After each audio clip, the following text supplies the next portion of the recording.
Welcome to Melanin Table Talks, a podcast of Healthy Beginnings. Healthy Beginnings is built by Brick, a pre-cradle to career not-for-profit focused on moving children and families towards upward economic mobility. Through our Southward Promise Neighborhood initiative here in Newark, we are able to holistically support families from pregnancy onward with the help of over 30 different partners. Melanin Table Talk is a regular conversation with individuals from various backgrounds with the goal of furthering birth equity and reproductive justice. Before we dive into today's conversation, we encourage you to like, share, and subscribe so that you can stay up to date on the latest conversations. Now join us at the Melanin Table. Today, we're focused on all things Black breastfeeding, in honor and celebration of Black Breastfeeding Week, a week that happens every single August to ensure that we uplift, spread joy, provide resources for, and center the narratives and voices of Black breastfeeding people. Enjoy our conversation. Hello, and welcome back to the podcast. I'm Jazmin, and I'm Christina.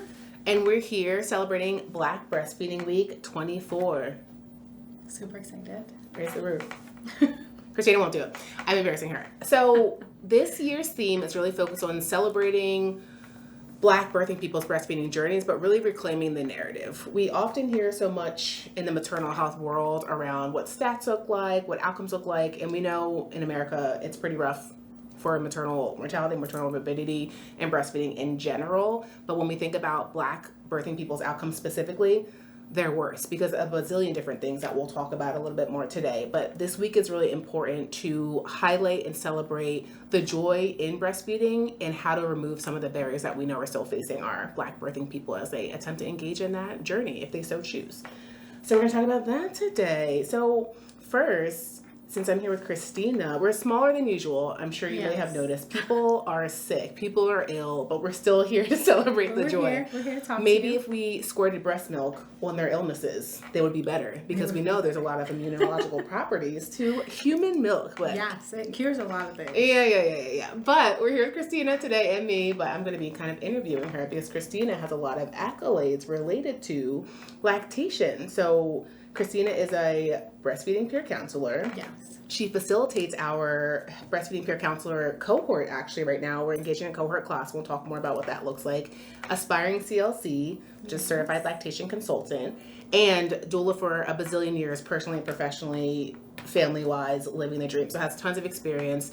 And we're birth mamas who have been through this journey ourselves. So we'll be talking, as usual, you're used to this by now, toggling between what we do for work and what we've done in our lives and with our families. So, Christina, tell us a bit about your background with breastfeeding specifically. So I had my first child when I was 17, and I thought I knew what to do. Like, my grandmother had breastfed, my aunts had breastfed, my mother breastfed, but the only person that I knew that had breastfed exclusively was my grandmother. And the only advice she had for me was, you put the baby on, and the baby does what the baby does. So she probably had no issues breastfeeding, but it was very painful for me the first time. So without any help or support, I only did it for maybe a week. Okay. And then my second child was born 2 years later, and I breastfed for about 6 months exclusively, which was great. And then my third, I was really determined to exclusively breastfeed for as long as possible for a lot of different reasons. And that's where my journey started in learning more about lactation, becoming a peer breastfeeding counselor for WIC. And I breastfed him for 2.5 years through a tongue tie, mastitis, thrush, lots and lots of sleepless cluster feeding nights. But I had already some education in being a doula and being trained. So I had some preliminary education, I had some education with peer breastfeeding. I had access to CLCs, lactation consultants, and internationally board certified lactation consultants at WIC that really wanted me to succeed, not just in the breastfeeding field, but as a breastfeeding parent, which was great. Beautiful. And it's so important to highlight the struggles, the persistence, or the not, because this is all choice, right? And we don't often talk about what happens when it gets hard and how, if it does get hard for breastfeeding, because like your grandma said, right? No offense to your grandma, but it is natural, right? Like, this is a natural thing, but just because it's natural does not mean it's intuitive or that your body is going to automatically do the thing without any kind of support or intervention. Or you have no struggle. Yes. Like, it will be without struggle. Yes. Pain is normal. I think that was the narrative that I received so much. And learning years later that it's not normal to experience any pain. And then I realized, probably my first 2 children had a tongue tie too, because it felt very similar. But I had the education, I had the support, I had people I knew to reach out to and resources available to me through my own research in being a doula. But it has to be highlighted because then people think that something's wrong with them, and there isn't. It's just another hiccup, and this is how it's handled. Or it's an unnecessary point of stress, right? Because often what I've heard in the world, like in the public world, not in a professional world, but I'm thinking about my own personal breastfeeding journey, is, oh, for mom's mental health, it's easier if we just don't keep pushing this. Like, it's stressful. She's not sleeping. She's having a hard time. And instead of providing the resource or the support or making it easier and removing those barriers, we say, oh, fed is best. And I'm not knocking any kind of ways of feeding. Like, we have personal choice. If you have mental health issues, if it's not working, if you don't want to, that is your choice. Absolutely. I just feel like we often, it's like this like scapegoat, right? It's like, oh, it's too hard. Instead of doing the hard thing, which is to support the person who wants to do it, we just kind of say like, oh, there's this other thing that's easier for you to do instead. Yeah, and which is difficult. Like, we're, instead of finding, like you're saying, the support for the people to continue, let's make sure you have an IV CLC or a CLC that can visit you. That's not just covered on commercial insurance. So you don't have to take your baby and yourself out of your home at week 2 because you're having issues breastfeeding, but you can't afford donor milk. You can't afford someone to come to your house for a session. Or how do you even know that you need that or would benefit from that intervention? Or because other people telling you like your milk is, you don't have enough milk. You don't have enough milk, or you go to the pediatrician who are highly trained professionals, but lactation is not their expertise. So when you're being asked, how many ounces of milk is your baby getting a day? I don't know, a boopful. Like, I don't know how to measure that. But if you're feeling really stressed out, it's your first child, you're struggling, those questions become additional points of struggle and stress because you're like, how do I know if my baby is getting enough? If you had access to a professional, which is hard to access. So let's talk a bit about what it looks like to have that intervention, because we know many of our birthing people, our Black birthing people specifically, are home for 6 weeks with no one. Like, you get discharged from the hospital and then it's just you rocking out with your baby until you go to your first OB appointment. So what does that look like? Because your pediatrician, and you go to the pediatrician, listen, if you have a little baby, you're at the pediatrician more, like, you get to know that person more than you know anybody else in your life. But your pediatrician doesn't typically know about breastfeeding. Some really awesome ones do, but many of them don't. So what does that look like typically for folks that you have served in the past? So they had a doula support. So let's say this person was birthing in a hospital setting. They had a CLC available at the hospital. But remember, your CLCs in most hospitals, all of the ones that I know of in New Jersey, are just 9 to 5 Monday through Friday. So if you birth on a Friday night, you're not going to see a lactation professional before you get discharged at all, because you're discharged Sunday. So I think that's a barrier that is in place. Most RNs can help you with the initial latch, but if you're having a lot of difficulty and their specialty isn't breastfeeding, they're not going to be able to support you. So maybe getting more nurses trained as breastfeeding professionals, because their credentials would be much easier than someone else. An RN can get their IBCLC rather easy. Not saying the exam is easy at all, but prereqs. But the prereqs to get there are much simpler for them. Then when they get home, they can get a CLC. You know, the Affordable Care Act does cover breastfeeding supplies. It also covers support, so they'll pay for your support. You can always submit a super bill and see if they'll refund you for whatever you charge. But that's predominantly commercial insurance. If you have state insurance, it will cover your supplies, but you would have to go to a clinic that has a CLC present that they will cover. Very few CLCs take Medicaid, and if they do, they rarely have space for you to take you in and to see you. Let's say you get some support there, you can go to the WIC office. That's a great way to really get some help. You pretty much automatically qualify if you're on Medicaid. to get WIC benefits. But I don't know the specifics of that. Just go to your WIC office, make a phone call. And we can send you some info. We have a WIC ambassador on staff, so we'll send you some info. That's awesome. So we'll have that. So they'll decide whether or not you can receive the services. You do have to receive WIC to have access to their CLCs, their peer breastfeeding counselors, and the IBCLCs. As far as I know, that's the requirement. You may be able to call and see if you can just see some lactations professional for some support. But they're great there. I've seen them work with women who had latch issues or using the shield, a baby with a cleft palate. So the barriers that are put in place, you really have some supports. It's just knowing where to go, and we can provide you with some of those resources and links to them in below, I guess. And having access, though, is so important because we often don't know about these professionals. We're not necessarily told about them at discharge. And if you don't have that doula or other support or that home visiting program that can provide you with the additional information, you might not know about it. I say, like, scream from the rooftops, a CLC saved my breastfeeding journey with my first. So much pain. Like, when I got out, I was in the hospital. I had my first in the hospital. You know, I've gotten progressively less attached to the healthcare system when I had babies. Listen, public health, I love healthcare, but, you know, different. I like a community-based setting. So my first baby had in the hospital.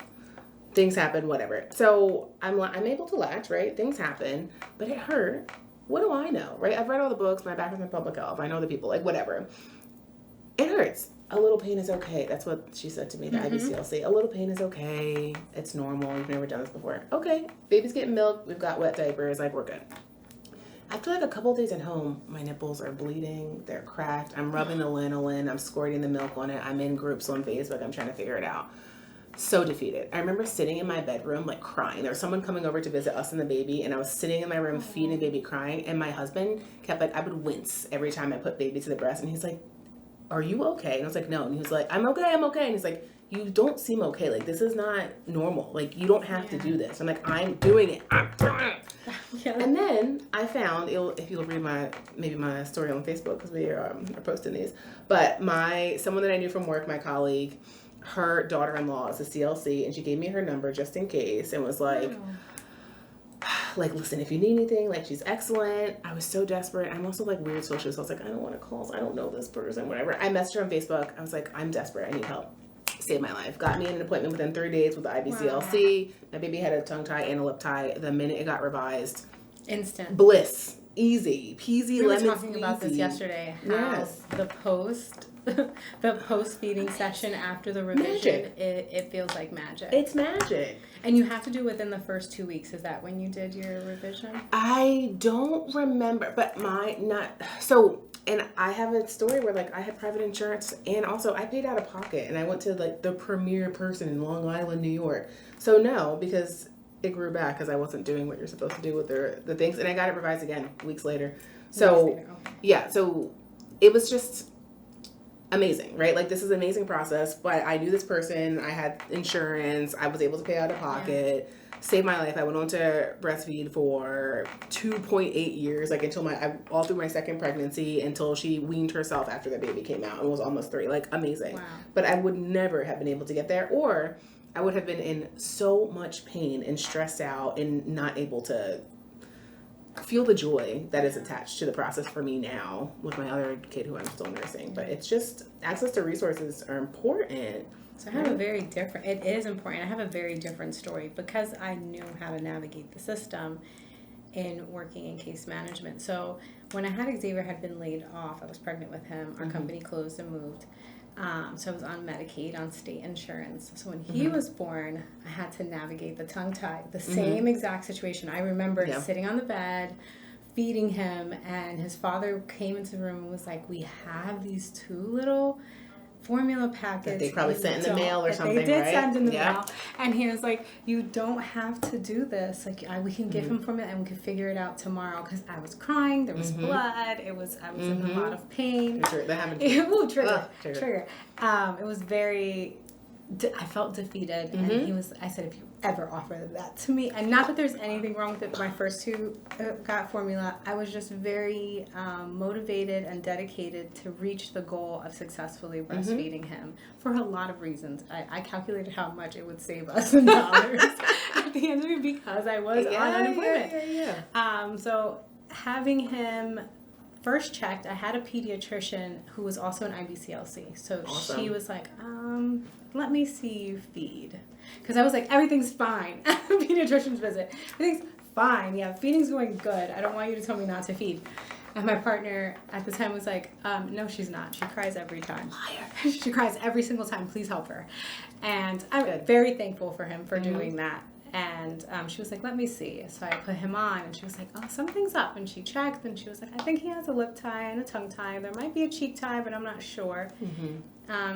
Here goes some recommendations. All of those were cash. There was no way that I was going to be able to afford them. So I looked some up. I asked some friends. I found an ENT in White House Station, that area. And she was covered through my insurance. Did the revision in less than 5 minutes. And like you said, you put them on and it was like, wow, I really got to enjoy breastfeeding. But there were hiccups along the way still. I don't think anybody really talks about weaning a toddler. Oh, Lord. That's really hard. Especially when you're pregnant, because I did that a couple times. Yeah, it's very difficult. And I didn't have as much help as I did navigating thrush as they did with weaning. It was like, oh, we know, like, that's easy. Go and get some it's the dirty pills. little secret Yeah. Your journey. Yeah. It's like weaning them. Oh, you just tell them stop. I'm like, how does that work with a 2.5-year-old that doesn't understand reason and logic? But that's how I navigated it, and I was able to have it covered with my insurance, and I was on state insurance. Yeah, and that's lot of so much work, though. So it's like, I had private insurance. It was like much easier for me to access the thing, or I could self-pay. It's like it was much easier for me to access the thing because I did have horrible not-for-profit insurance. Like, it wasn't great. I had to pay out of pocket, but I could do it, and I didn't have to think that much about it. Like, I could just do it. So imagine if you are struggling with postpartum depression, feeling attached to that baby, you don't have a partner who's like telling people things, you have to go back to work. There's a couple of weeks at 6 weeks because there is no leave for you. You work at Target. Like, imagine all of those things. And I don't know how to navigate the healthcare system or how to go on my insurance's website. And then what do I do? Right? Because I know that a lot of times when we talk about the staggering statistics for Black birthing people around everything, we talk about it like it's a big systems issue that we're all going to work on. But when we start to talk about, people like Larry talk about some of the solutions, the easier ones are like, oh, people don't have prenatal care. They got to go to the doctor. They just need health insurance. They just need to do this. Yeah. It then still becomes like an individual thing. Like, you as the individual have to take on all of this stuff instead of us as a community coming together to care for each other. And making it easily available, because it's frustrating, right? It's like, it's so much work to grow and birth a baby, no matter how they come out. And then you have to take care of them forever. Surprise. Yes, if you're pregnant right now, forever. Honestly, it's forever. It is. It's not 18, it's not 20, it's literally forever. Yeah. I call my mommy for stuff all the time. But like, it's just, we don't talk about the hoops that people have to jump through in order to access a service. And it's very frustrating. But that brings me to talk a little bit about what we are trying to do from a workforce perspective, because we know that there aren't enough lactation professionals of color in general, but in the area. So we've talked about doula training a bit, I think, here before, but another piece of the component of what we're doing is working on training breastfeeding peer counselors. So folks who have lived experience with breastfeeding, who are able to support other people engaging in similar situations. So they have training, but they also have the lived experience, which is super exciting. And Christina is our main facilitator for that. Yes. So tell me a bit and tell us a bit about what you think the impact of this cohort is going to be. I already know some of the students in this cohort, participants in this cohort, and how passionate they are about breastfeeding already. And I know that they don't want to stop their education at peer breastfeeding counselors. They want to go and become certified lactation consultants, internationally board certified lactation consultants. Some of them are community-based doulas.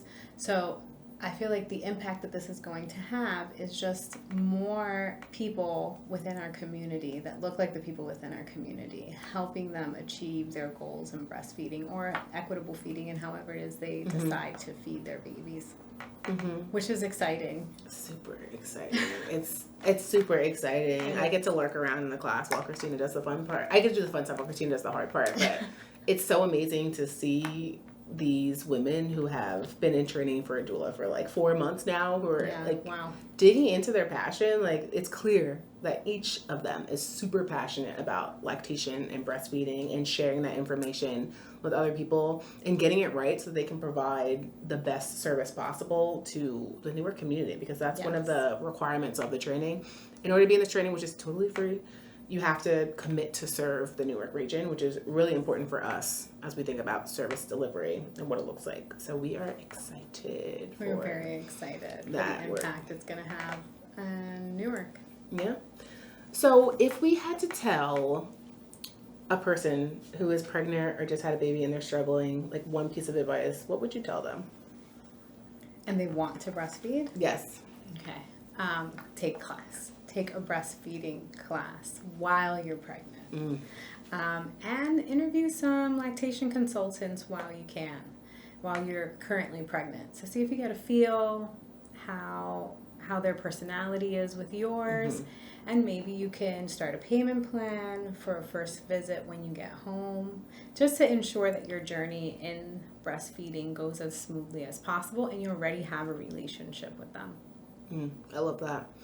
And I would double down on that, because like with everyone else, you're not necessarily going to gel with that one person who you found that your insurance covers. So it's really important to anticipate that, because if the rubber hits the road and you're struggling and they're not seeing the thing that you're seeing, like, everything's fine, and you know it's not right, it's okay, like we always say, to fire that provider and find another one. But if you don't have a backup, it's it's maybe the only thing that you can do to take a step back and say, I can't manage this. Another piece of advice I'd also give, like, because we both brought it up and while maybe a little misguided and trying to push the formula, whatever, having your partner, if you have one, be prepared to support you in telling the truth at your pediatrician visit and or when someone comes, like, is so important. Because my husband did the same thing. He came to all my lactation consultant meetings with me and was like, he learned how to help me position. He was putting an arm underneath, like he was doing all of that stuff. Knows this way. Yeah, and like he came to everything. So it was important for him to be engaged in the process and to also like out me to like, she's not well, like stop it, figure something out. And or designate someone in your life that is that person for you. Could be your friend, a sister, your mom, your partner, whoever you feel the most comfortable to kind of be like, create that plan. Like if you're okay with supplementing with formula, have the formula there. Have a code word that you tell your partner or a phrase or something like, I'm ready to use the formula now. This is too difficult. I would want you to work through it. But if you know yourself better than anyone else, we're not here to give you medical advice or tell you how to feed your baby, just to provide you with the resources and some tips on how to handle that really tough period. Postpartum is so much longer than being pregnant. It sure is. And there's no guilt or shame in making the choice that works best for you and your family. What we just want to make sure is that folks have all of the information to make an informed choice. And if you're struggling alone and you're in pain and you don't have a professional to support you, that's not an informed choice that you're making because you haven't been able to look through the different options. So like Christina said, you can contact your local WIC office. If you can check your insurance, see who they cover if you have that, CLCs, IBCLCs. You can also make that contact from the hospital if they have that CLC or IBCLC. They often have someone in the outpatient setting too in one of their clinics that you could connect with. And they have support groups. They have support groups, both in the hospital have support groups. There are things like Chocolate Milk Cafe, La Leche League, Sisters Who Breastfeed, PHEI, our partner, offers that. So there are resources out there that, to Christina's point, please try to look them up before you start to struggle, because once you get in your head and you're bleeding and you're crying and baby is yelling, it's so hard. It's not a good time. Your hormones are dipping. So access a resource, and if you want to join our breastfeeding peer counselor training, this session ends in October, but we'll be picking another one up in early 2025. So reach out and we'll get you connected. Thank you. Look forward to getting your emails. Thank you. Happy Black Breastfeeding Week. Happy Black Breastfeeding Week.